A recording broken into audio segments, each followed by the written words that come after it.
Hey, how's it going? This is Juan from Jams, and today I want to show you how to start any app, either web or mobile app project. So, why am I doing this video? Because a lot of business owners, when they are either working around a new app idea or they have a problem in their businesses that they want to solve with a piece of technology, usually they make the typical mistake of going straight to vendors. They go straight to a firm, a consulting firm, an IT consulting firm, or a software agency, a dev agency of any kind, and they go straight to ask for a quote. They have these conversations around the project they want to build, and they're expecting to understand what's the timeline and how much money they're going to spend.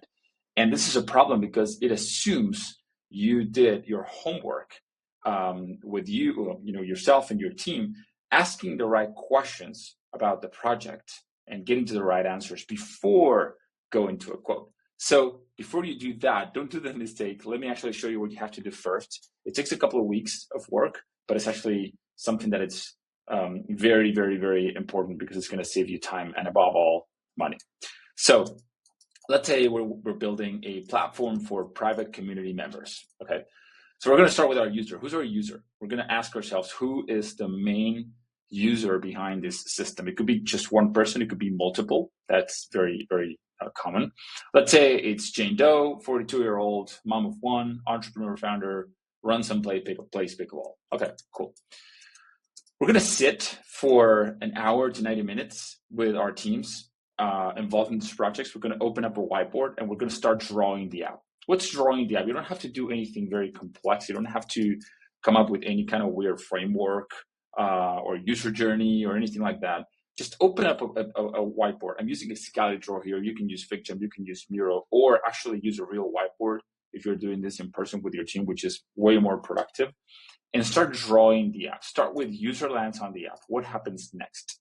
It could be a task, it could be a screen, whatever, but start coming up with that little flow, that little step-by-step flow your user will go through on the app. And obviously you're going to do this based on what problem you're trying to solve.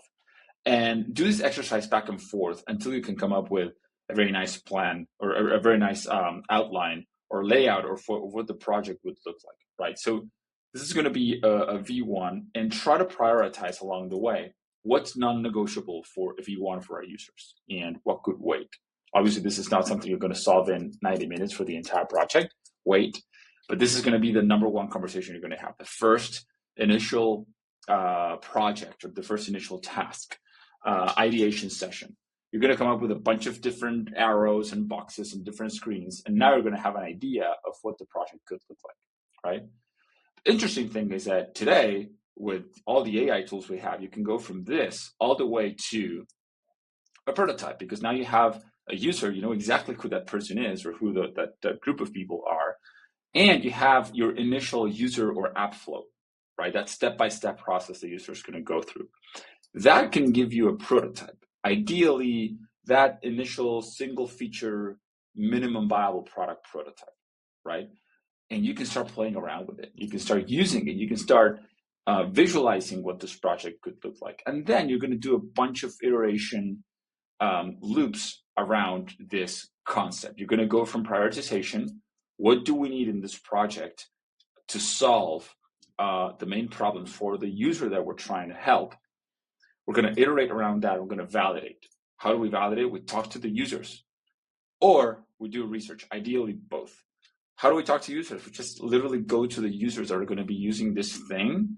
If we have the customers, easy. If we don't have them, then we're going to have to ask people in our networks who are as similar as possible, so we can sit with them for an hour and they can open up the prototype and they can use it. This is not magic. You just have to sit with them, ask them a bunch of questions, and ask them to actually use your prototype in front of you, right? Also do research, see what competitors are doing, come up with some synthetic users, use AI, get creative, and try to come up with different scenarios where your users would go through different painful processes, and then they would get to a solution with your product, right? After that, which usually takes something like 2 weeks of work, very collaborative work, you'll have a prototype.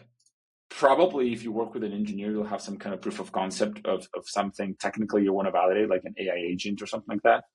You'll have a product roadmap or a backlog at least. You'll have a prioritized minimum viable product that you want to build, which is your version 1 of the build. And you'll have a build plan with estimates, the features it's going to have, and everything, right?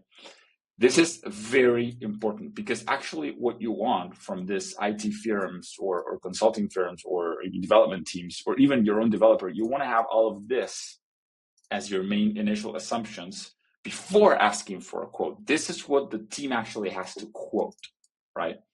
So try to do this with your team. If you're lost, start with the whiteboard. It's always the best place to kick things off.